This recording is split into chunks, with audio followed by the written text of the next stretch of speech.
بسم اللہ الرحمن الرحیم۔ شروع کرتا ہوں اللہ کے بابرکت نام سے جو نہایت مہربان اور رحم کرنے والا ہے۔ تمام سننے اور دیکھنے والوں کو محمد عامر وائس کی طرف سے دل کی گہرائیوں سے السلام علیکم۔ آئیے ویڈیو شروع کرتے ہیں۔ نواسہ رسول اپنے جان نثاروں کی لاشیں اٹھا اٹھا کر نڈھال ہو چکے ہیں، لیکن شجاعت حیدری کی جھلک اب بھی چہرے پر چمک رہی ہے۔ شیر خدا کے شیر اپنے تمام اثاثے لٹانے کے بعد خود گھوڑے پر سوار ہوتے ہیں۔ حضرت بی بی زینب رکاب تھامتی ہیں۔ یزیدی لشکر جب تلوار حیدری کو میدان میں دیکھتے ہیں تو ایک دفعہ پھر ہلچل مچ جاتی ہے۔ ہر کوئی امام کے سامنے آنے سے ڈر رہا ہے، کیونکہ جانتے تو سبھی ہی تھے کہ میدان میں اب کون اترا ہے۔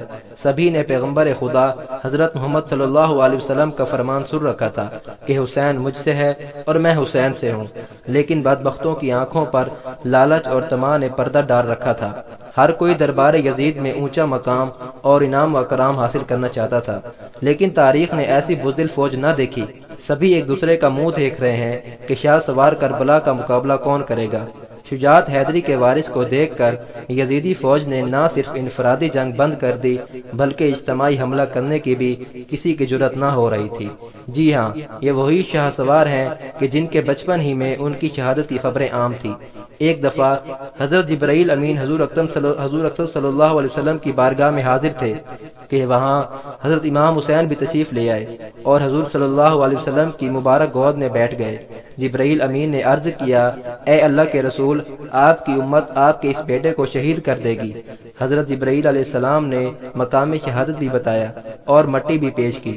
اب حال یہ ہے کہ نواسہ رسول حضرت امام حسین میدان کی طرف بڑھ رہے ہیں اور بزدل فوج دور سے ہی تیر چلا رہی ہے کہ کہیں اگر یہ ہمارے قریب پہنچ گئے تو ہم نہیں بچ پائیں گے۔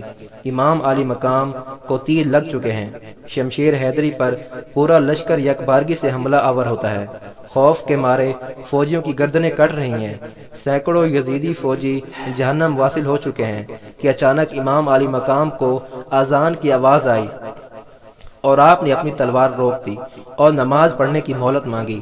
یہی وہ وقت تھا کہ شمر کے جوش دلانے پر مالک کندی نے پیچھے سے ایک ایسا وار کیا کہ تلوار کلا مبارک کو کاٹتی ہوئی کاسہ سر تک پہنچ گئی۔ خون کا فوارہ نکل پڑا۔ جیسے جیسے وقت گزرتا گیا امام کے جسم پر تلواروں، نیزوں اور تیروں کے زخم بڑھتے جا رہے تھے، لیکن پھر بھی کسی کی ہمت نہ تھی کہ شجاعت کے اس قوا گراں کو شہید کر سکے۔ شمر ملعون کے کہنے پر سب نے تیروں کی برسات کر دی۔ خولی بن یزید نواسہ رسول کا سر کاٹنے کے لیے آگے بڑھا، لیکن ہاتھ کانپ گئے۔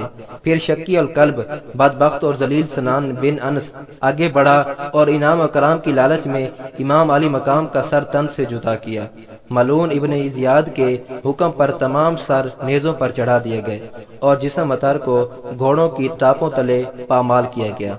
شہادت حسین رضی اللہ تعالیٰ عنہ تاریخ انسانی کا ایک غیر معمولی واقعہ ہے کہ پیغمبر کے پیروکاروں نے اپنے نبی صلی اللہ علیہ وسلم کے نواسے کو بے دردی سے شہید کر کے اس کا سر اقدس نیزے پر سجایا۔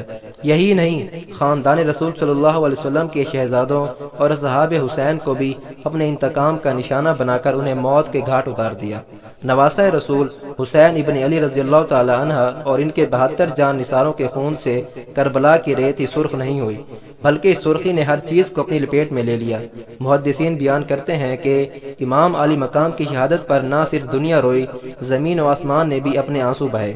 محدثین بیان کرتے ہیں کہ نواسہ رسول صلی اللہ علیہ وسلم کی شہادت کے وقت بیت المقدس میں جو پتھر اٹھایا گیا اس کے نیچے سے خون نکلا۔ شہادت حسین کے بعد ملک شام میں بھی جس پتھر کو ہٹایا گیا اس کے نیچے سے خون کا چشمہ ابل پڑا۔